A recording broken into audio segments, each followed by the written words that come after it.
Bu, punten boleh tukeran lagi nggak? Ini mulai sakit bagian lehernya. Saya nggak capek, semangat terus, kan punya anak saya. Jadi ingat itu aja ya. Pengen dilanjutin sekolahnya gitu. Kalau nggak semangat kan bagaimana? Kan si Ade pengen punya TV mah, sedangkan belum punya TV di rumah. Pengen lihat-lihat TV.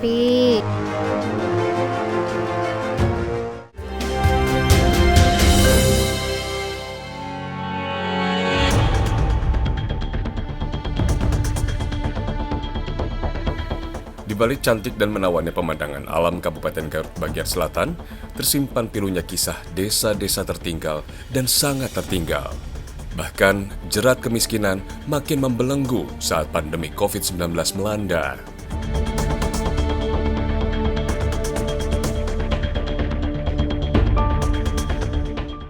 Kali ini tim Indonesiaku menyambangi Desa Wangunjaya, Kecamatan Pakenjeng, Kabupaten Garut, Jawa Barat.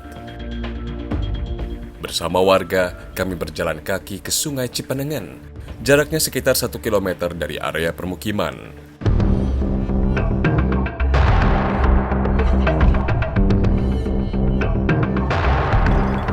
Sesampai di sungai, seperti inilah pemandangannya. Para perempuan sudah bekerja keras menyaring pasir dari tumpukan bebatuan kali sejak pagi. Sudah 3 tahun belakangan, warga mulai menambang pasir di sini untuk menambah penghasilan keluarga. Bu, awalnya kerja pasir tuh karena lihat siapa? Ngikut siapa? Enggak ngikut, lihat teman-teman aja. Oh, jadi begitu tetangga sama teman-teman kerja, ibu ikutan. Oh, hasilnya lumayan nggak sih? Alhamdulillah. Alhamdulillah. Alhamdulillah apa? Alhamdulillah cukup. Cukup ya? Risiko gitulah sehari-hari. Oh, ini kan tapi jauh banget Bu, jauh, berat, bisa sakit. Jauh juga dah, kan lumayan. Butuh sehari-hari. Ini berapa kali bolak-balik Ibu? 5.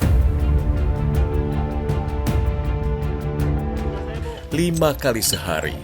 Artinya tak kurang dari 10 km perjalanan ditempuh dengan jalan kaki setiap hari. Itu pun dengan membawa beban berat di gendongan. Wardati dan Ika terbilang yang paling awal menambang pasir. Kini makin banyak warga yang menambang di tepi Sungai Cipenengan. Kalau yang menggali di sini ibu-ibu yang sekampung aja apa beda-beda kampung juga pada ke sini? Beda-beda. Oh. Banyak itu. Tapi titiknya sama? Iya, sama. Oh, ini nggak habis-habis pasirnya berarti? Nggak habis-habis. Oh, iya. Banyak pasirnya. Kalau diambil pasirnya, batunya diapain Bu? Pakai buat itu sprit gitu, buat rumah. Buat rumah juga Iya. bisa ya? Bisa buat jalan ke bisa gitu.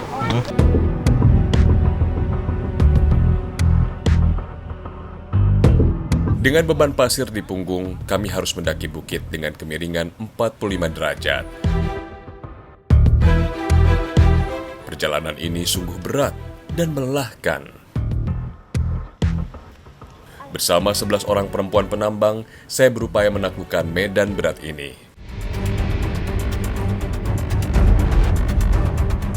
Sesekali kami beristirahat, melepas lelah sebelum melanjutkan perjalanan. Jadi di sela-sela mengangkat pasir dan juga perjalanan yang jauh sekali nanti ke tempat pengepulnya, masih sempat-sempatnya nyetopin abang tukang bakso yang jadi langganan ibu-ibu ini, supaya nanti makin semangat lagi untuk kita menuju ke atas.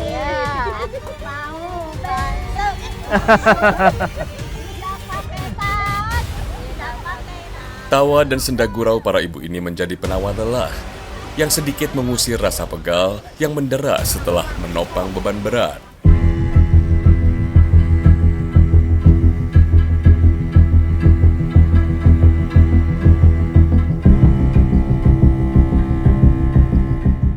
Kami tak bisa beristirahat terlalu lama karena pengepul sudah menunggu. Kami melanjutkan perjalanan mendaki bukit dengan mengangkut beban hingga 10 kg. Sungguh menantang.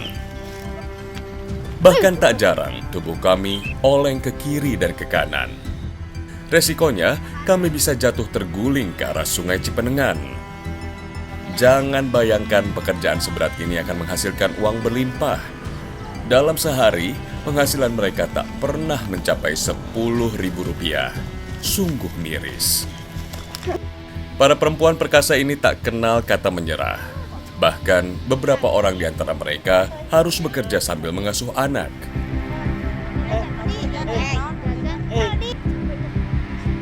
Kalau harga itu Kalau harga biasanya gimana jauhnya? Gimana jauhnya? paling murah berapa, Bu?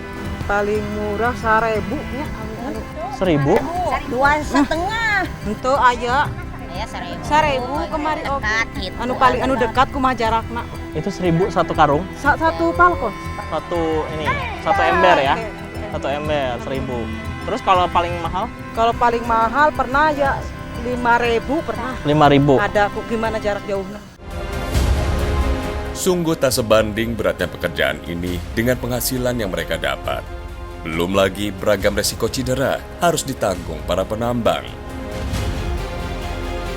Coba Bu, saya mau coba dong Bu. Ini berapa kilo kalau punyanya Bu Ira? Coba Ibu bantu ini ya, gendong. Nah. Coba, bismillah. Bismillah. Ini beratnya bukan main-main loh pemirsa. Ini berapa kilo kira-kira kalau Ibu? Berapa ember? 15 kilo. 15 kilo, dan buat mereka yang nggak biasa ini bisa mengalami cedera punggung ataupun pinggang karena nahannya di sini nih pemirsa, di kaki, di pinggangnya juga, dan juga di punggung. Yuk. Saat ini boleh jadi hanya rasa pegal yang dirasakan. Tapi bila diabaikan bertahun-tahun, bukan tak mungkin akan membahayakan diri mereka sendiri.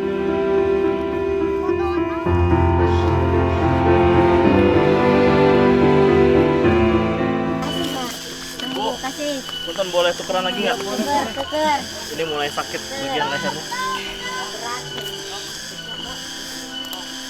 Belum sampai sejam, pemirsa, ini udah sakit banget bagian tangan saya. Dan ini biasanya memang tumpuannya di tangan sebelah kanan ataupun sebelah kiri pundak sini ya, sama di bagian pinggang. Jadi Bu, yuk. Hanya memanggul beberapa menit saja, rasa pegal yang saya alami tak juga hilang. Tak henti kagum saya melihat para ibu ini tetap tersenyum sambil berjalan mendaki tanpa henti.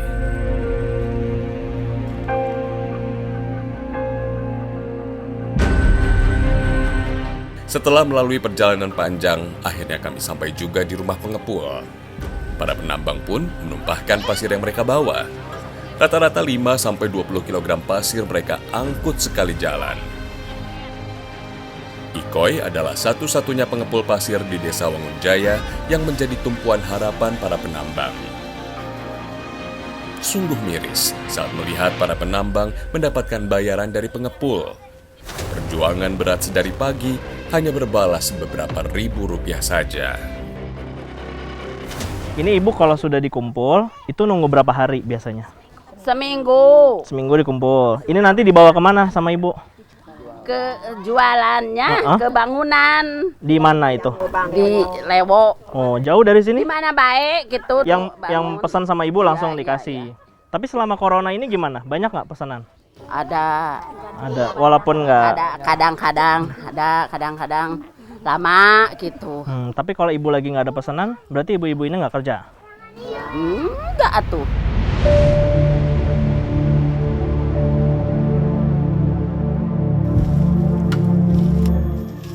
Sejak pandemi mulai melanda, perekonomian warga ambruk. Banyak orang kehilangan pekerjaan, termasuk para pengrajin bambu yang dulu sejahtera. Hasil kerajinan yang dulu bisa dijual seharga Rp1 juta, kini seakan tak ada harganya. Ini bambunya dipilih yang tingginya 5 meter lebih, karena nanti kita butuh bambu yang 5 meter untuk dipotong-potong untuk menjadi mebel antara meja, kursi, ataupun bilik buat dinding rumah. Di kampung ini, bambu hitam masih banyak dijumpai. Bambu hitam jadi pilihan agar perabot rumah tangga yang dihasilkan tak perlu dicat lagi. Biaya produksi pun bisa ditekan. Buatnya berapa lama, Pak? Kalau satu set lah kemungkinan 10 hari. 10 hari. Satu set. Hmm. Porsinya 2, yang panjang yang pendek 1, tambah meja, tambah baki. Satu set. Itu udah standarnya tuh ya. Proses menandai garis per 1 dan 2 meter harus dilakukan dengan tepat agar kursi dan meja yang dihasilkan benar-benar presisi. Saya pun membantu Amang dan Suyut mengikat dan menggotong bambu.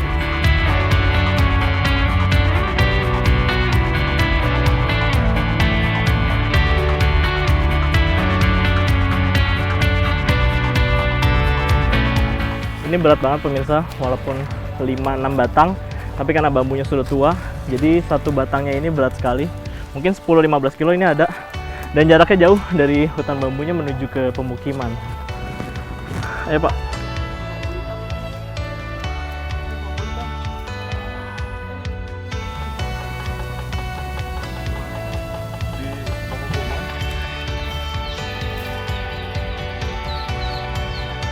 Amang dan Iis mengolah bambu jenis tali atau apus yang banyak tersebar di Asia dan menjadi bahan pembuatan mebel.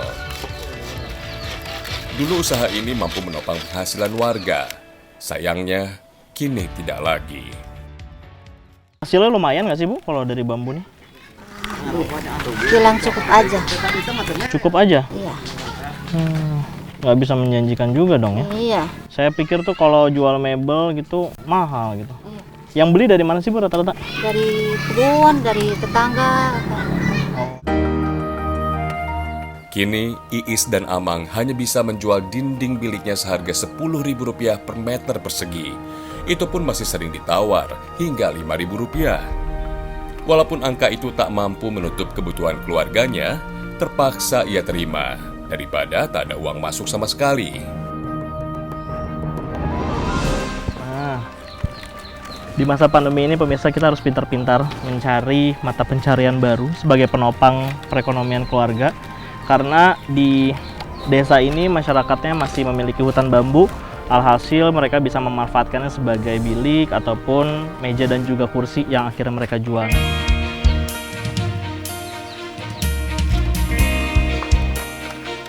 Sama-sama menggarap bambu, Suyut memilih fokus membuat mebel seperti kursi, meja, cangkir, teko, baki, asbak, dan pot bunga. Proses pengerjaannya sekitar 1-2 minggu.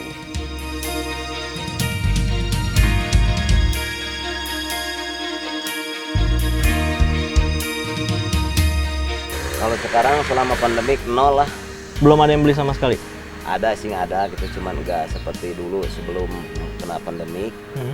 Kalau sebelum pandemik saya rata-rata lah 3 set 1 bulan.